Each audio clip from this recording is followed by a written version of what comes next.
Hello everyone, I hope आप सभी अच्छे होंगे। यूपी ट्रिपल एससी द्वारा 8085 राजस्व लेखपाल के पदों के लिए विज्ञापन जारी किया गया है। तो आज की इस वीडियो में मैं बात करने वाला हूं कि आपके कौन कौन सी इंपॉर्टेंट डेट्स हैं, कितनी एग्ज़ाम की फ़ीस है, कैटेगरी वाइज जो है आपकी कितनी टोटल पोस्ट है, एज रिलैक्सेशन का क्या रूल है और आपका क्या एग्ज़ाम पैटर्न है इसका।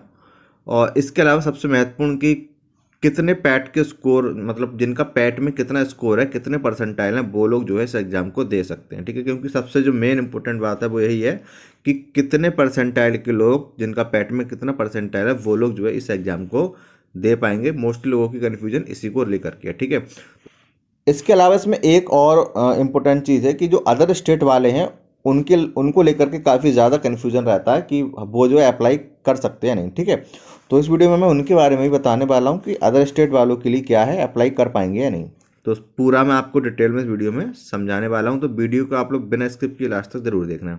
तो सबसे पहले देख लेते हैं इंपॉर्टेंट डेट्स के बारे में। तो यहाँ पर देखिए, ऑनलाइन आवेदन या शुल्क जमा जो प्रारंभ होने की तिथि है वो आपकी है 7/1/2022। ठीक है, मतलब आपका 7 जनवरी से जो है आपके वो ऑनलाइन फॉर्म स्टार्ट हो जाएंगे। इसके अलावा आपके ऑनलाइन आवेदन शुल्क जमा या आवेदन सबमिट करने की जो अंतिम तिथि है वो आपकी है 28/1/2022। मतलब आपके 28 जनवरी तक आपकी जो वो लास्ट डेट है ऑनलाइन फॉर्म सबमिट करने की। इसके अलावा आपके आवेदन में संशोधन की अंतिम तिथि है 4/2/2022। ठीक है, मतलब आपको 4 फरवरी 2022 तक संशोधन करने का मौका मिलेगा, 29 से 28 तारीख तक। ठीक है, आपको ये टोटल 7 दिन का मौका मिल जाएगा आवेदन में संशोधन करने का। ठीक है, इसके अलावा आप जो है अपना आवेदन का जो प्रिंट आउट है वो तभी कर पाएंगे जब आपकी जो है वो फीस जमा हो जाएगी और फीस जो है बैंक द्वारा अपडेट कर दी जाएगी। ठीक है, तो एक दिन में आपकी फ़ीस अपडेट हो जाती है। तो अगर आपने आज फीस जमा की है तो आप कल, या हो सकता है तुरंत अपडेट हो जाए, तो आप उसको जो है तुरंत डाउनलोड कर सकते हैं। ठीक है, इसके अलावा मान लो जो लोग 28 तारीख को ही जो है फीस जमा करेंगे, ठीक है, तो वो लोग क्या है विदिन 7 डेज उनकी जो अपडेट हो जाएगी। हो सकता है कुछ ही देर में हो जाए या 24 घंटे, 48 घंटे, मतलब टोटल आपको 7 दिन का टाइम है। ठीक है, तो वो 7 दिन जो है आपके कंप्लीट होंगे 4/2/2022 को। मतलब आपको 4/2/2022 मतलब 4 फरवरी तक आप जो है फिर वो अपना आवेदन फॉर्म प्रिंट कर पाएंगे। ठीक है, इसके अलावा इसी तारीख तक, मतलब 4/2/2022 तक क्या आप उसमें संशोधन कर पाएंगे। ठीक है, अब कौन कौन लोग आवेदन कर सकते हैं, तो उसके लिए आप देखिए आपको नोटिफिकेशन में ही लिखा हुआ है, इस परीक्षा में प्रतिभाग हेतु केवल वही अभ्यर्थी ऑनलाइन आवेदन कर सकते हैं। मतलब कौन कौन आवेदन कर सकता है? जो प्रारंभिक अर्हता परीक्षा 2021, मतलब आपका पैट का जो 2021 में एग्जाम हुआ है वो में सम्मिलित हुए हैं एवं उन्हें आयोग द्वारा स्कोर कार्ड जारी किया गया है। ठीक है, इसका मतलब क्या हुआ कि इस एग्जाम के लिए वो लोग ऑनलाइन आवेदन कर सकते हैं जो सभी पैट के एग्जाम में बैठे थे और उनके लिए क्या है आपका स्कोर कार्ड जारी किया गया है पैट का। ठीक है, तो जिसने पैट का एग्जाम दिया था 2021 का, ठीक है, वो सभी यहाँ पे जो है आपका ऑनलाइन आवेदन कर सकते हैं। ठीक है, तो ऑनलाइन आवेदन के लिए किसी भी प्रकार की कोई बाउंडेशन नहीं है कि आपका पैट में कितना स्कोर होना चाहिए। ठीक है, तो आपने बस पैट का एग्ज़ाम दिया हो और आपका स्कोर कार्ड आया हो तो आप क्या है इस एग्ज़ाम के लिए अप्लाई कर सकते हैं। 50%, 60%, 90%, आपका कुछ भी परसेंटाइल हो, बस आपके पास एक स्कोर कार्ड हो, आपका रिजल्ट आया हो, तो आप लोग क्या इसके लिए अप्लाई कर सकते हैं। ठीक है, लेकिन एग्ज़ाम कौन देगा? मुख्य परीक्षा हेतु अभ्यर्थियों की शॉर्टलिस्टिंग करके प्रारंभिक अर्हता परीक्षा के स्कोर के आधार पर ही की जाएगी। इसका मतलब क्या हुआ कि एग्जाम के लिए अप्लाई तो सभी लोग कर पाएंगे, बस उनके पास पैट का स्कोर कार्ड हो, नंबर कितने भी हैं कुछ मतलब नहीं। ठीक है, कुछ भी आपके नंबर हो आप अप्लाई कर सकते हैं। उसके बाद क्या होगा कि सबसे फॉर्म भरवाने के बाद शॉर्ट लिस्टिंग की जाएगी कैंडिडेट्स की। मतलब क्या है कि जितने आपके पद हैं उसके कुछ गुना, जो अभी तक जानकारी आ रही है उसमें आपके जो है 15 गुना। ठीक है, तो आपके क्या है 15 गुना जो है अभ्यर्थियों को बुलाया जाएगा। मतलब आपके 15 गुना हो जाएंगे, लगभग आपके हो जाएंगे ये 1,21,275। ठीक है, तो आपके 1,21,275 कैंडिडेट्स को जो ऊपर के होंगे, जिनके अच्छे स्कोर होगा पैट में, उनको जो है शॉर्टलिस्ट किया जाएगा। तो आपके टोटल 1,21,275 15 गुना के हिसाब से जो है एग्जाम में बैठेंगे। ठीक है, तो फॉर्म तो सभी से भरवाया जाएगा, लेकिन जो एग्जाम में बैठेंगे वो केवल 1,21,275 275 बैठेंगे 15 गुने के हिसाब से, ठीक है। बाकी लोग एग्जाम नहीं दे पाएंगे, बट फॉर्म सभी भर सकते हैं, ठीक है।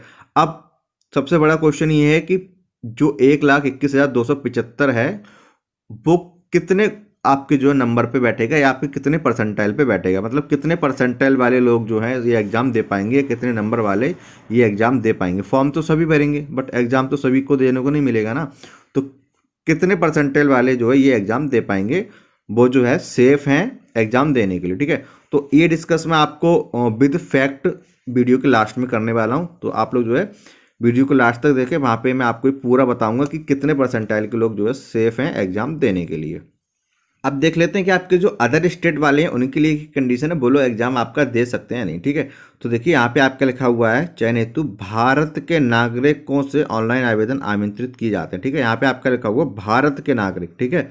तो इसका मतलब है आप बस इंडियन हो, आप यूपी से बिलोंग करते हैं नहीं, इससे कोई मतलब नहीं, ठीक है। तो जो अदर स्टेट वाले हैं वो भी जो है आपका अप्लाई कर सकते हैं, कंडीशन बस ये भारत के नागरिक हों। तो अदर स्टेट के भारत के नागरिक तो हैं ही, ठीक है।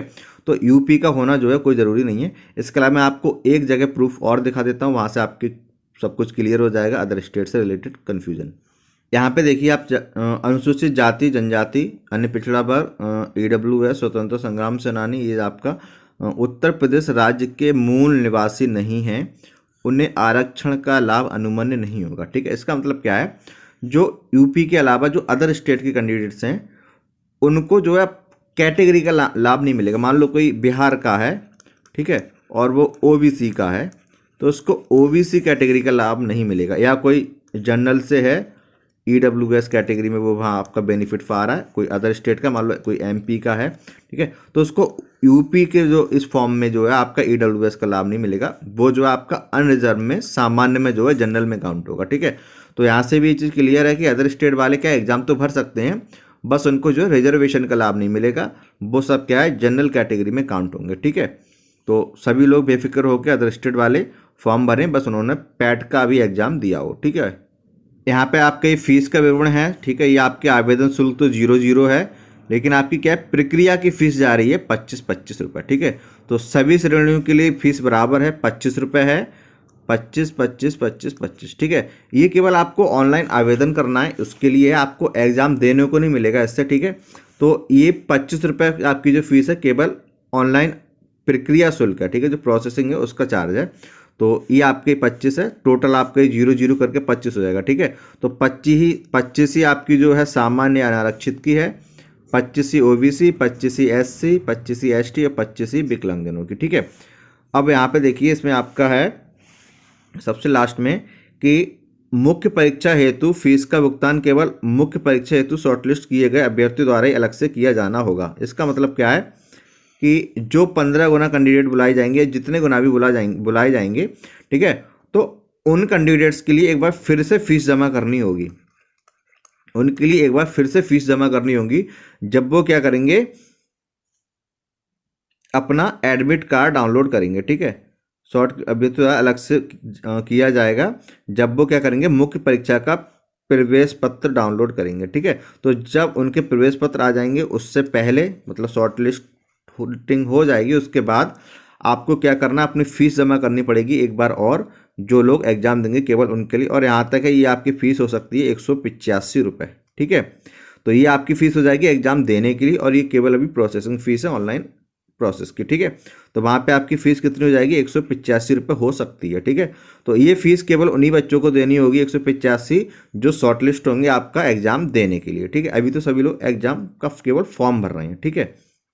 ये आपके पदों का विवरण है, ठीक है। आपका जो ग्रेड वेतन है वो मात्र 2000 रुपये है इस पोस्ट के लिए, और आपकी जो न्यूनतम और अधिकतम जो एज है वो है 18 से 40, ठीक है। कैटेगरी के अकॉर्डिंग इसमें आपका रिलैक्सेशन है, मिनिमम में नहीं है मैक्सिमम में है, ठीक है। आपकी जो अनारक्षित जो अनरिजर्व की पोस्ट है वो हैं 3271। इन पोस्ट पे जो है सभी लोग आ सकते हैं, चाहे वो OBC का हो, चाहे SC हो, चाहे ST हो, ठीक है। वर्टिकल रिजर्वेशन में जो भी है वो इसमें आ जाएंगे। आपके अनुसूचित जाति आपके SC के हैं 1690, ठीक है, टोटल आपकी पोस्ट हैं। आपके अनुसूचित जनजाति आपके ST के हैं 152।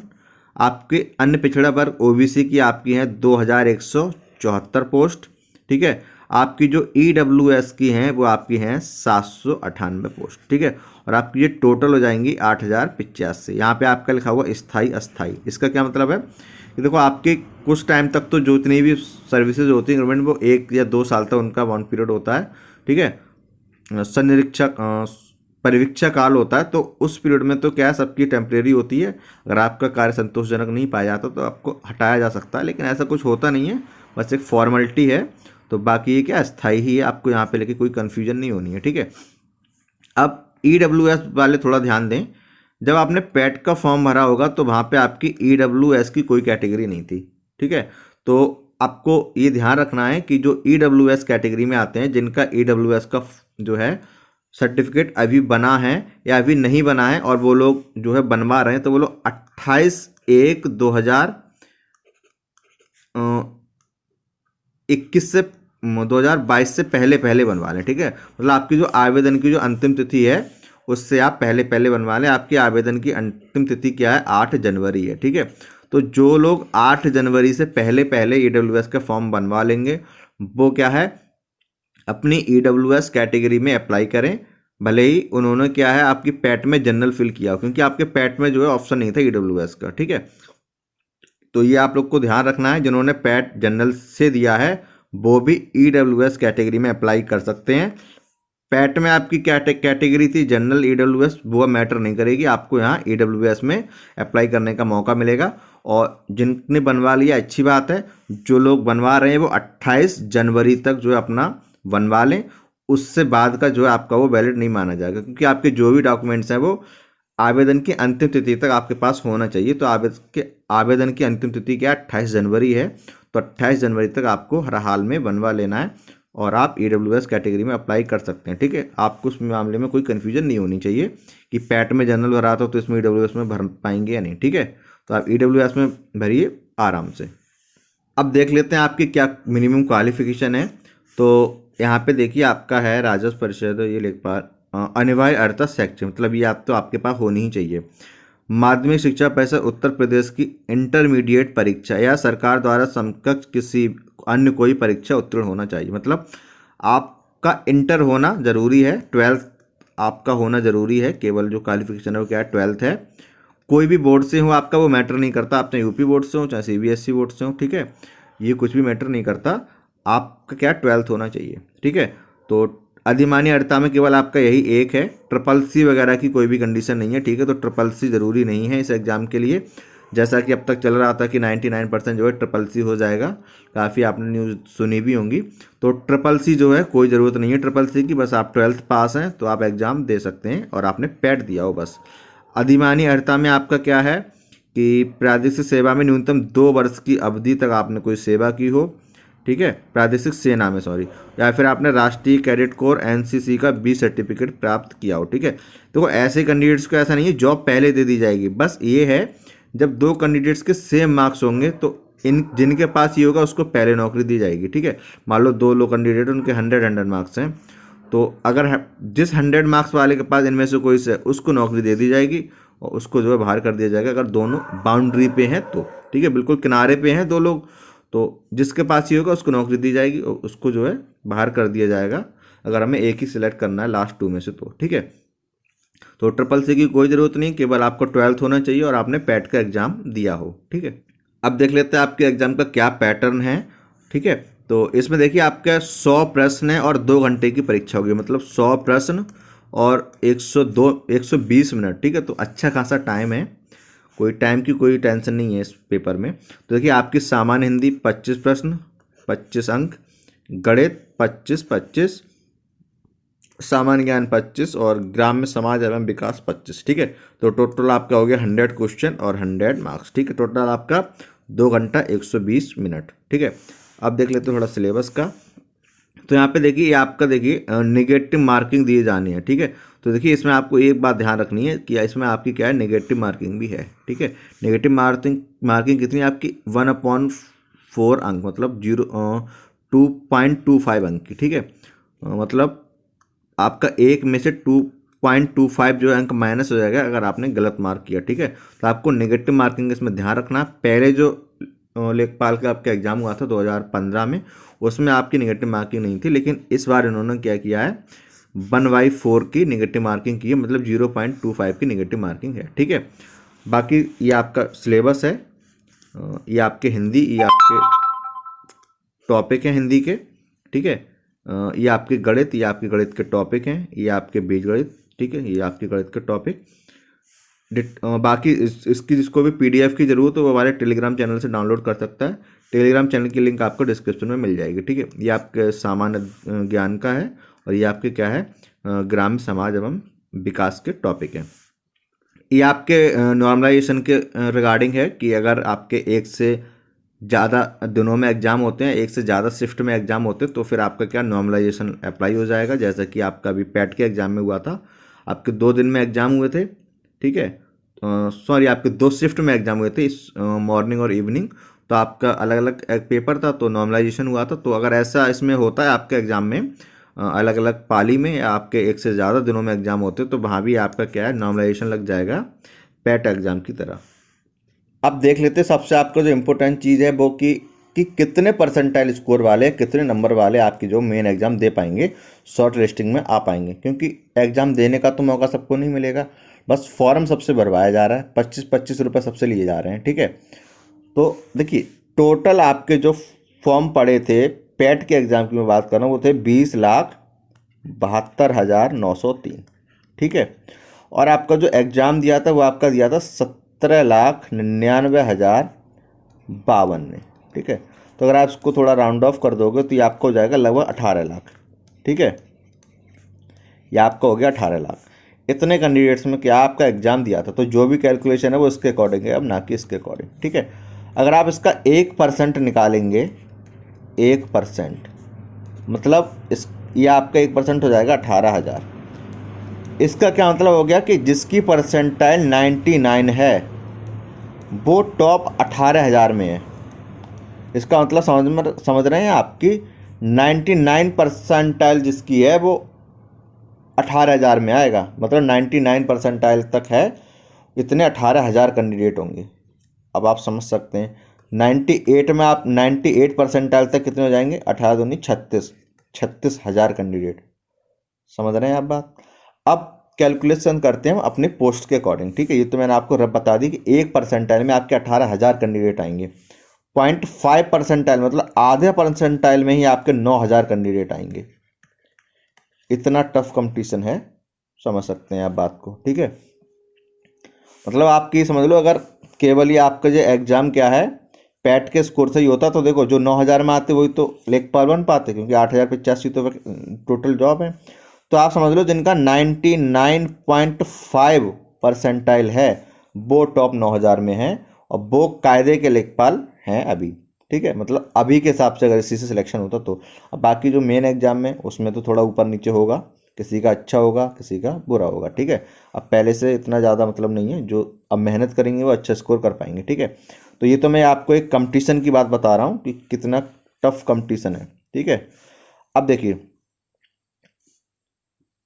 8,085 पोस्ट के अकॉर्डिंग आपके लगभग 15 गुना बैठेंगे। ठीक है, क्योंकि ये जो आपकी जो अब तक सुनने में आ रहा है 15 गुना है, कम ज़्यादा हो वो अलग बात है। ठीक है, मैं आपको 15 गुना के अकॉर्डिंग बता रहा हूँ। ठीक है, तो आपके जो 15 गुना होंगे वो आपके हो जाएंगे 1,21,275।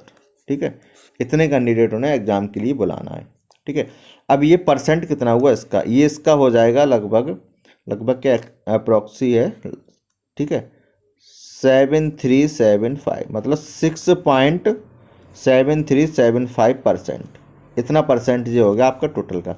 अब निकालो इसके अकॉर्डिंग परसेंटाइल कितना बैठेगा, इसको आप 100 में से माइनस कर दो तो ये आपका हो जाएगा 93.2625 परसेंट। ठीक है, इसका मतलब क्या होगा कि 1,21,275 कैंडिडेट में इतने परसेंटाइल तक के लोग आएंगे जिनका परसेंटाइल 93.2625 है। अब आप समझ सकते हैं कि 1,21,000 लोग बुलाए जाएंगे एग्जाम के लिए, तो जिनका परसेंटाइल 93 या उससे ऊपर है वही लोग क्या आपके मुख्य परीक्षा में दे पाएंगे। हाँ, कैटेगरी के अकॉर्डिंग जो आपका थोड़ा वेरिएशन होगा, मान लो आपका अनरिजर्व का मान लो 94 हो जाए, क्योंकि उनको कम कैंडिडेट को बुलाया जाएगा। ठीक है। कम क्यों, मतलब आपके टोटल 1,21,000 में जनरल के कितने उस पर डिपेंड करेगा ना।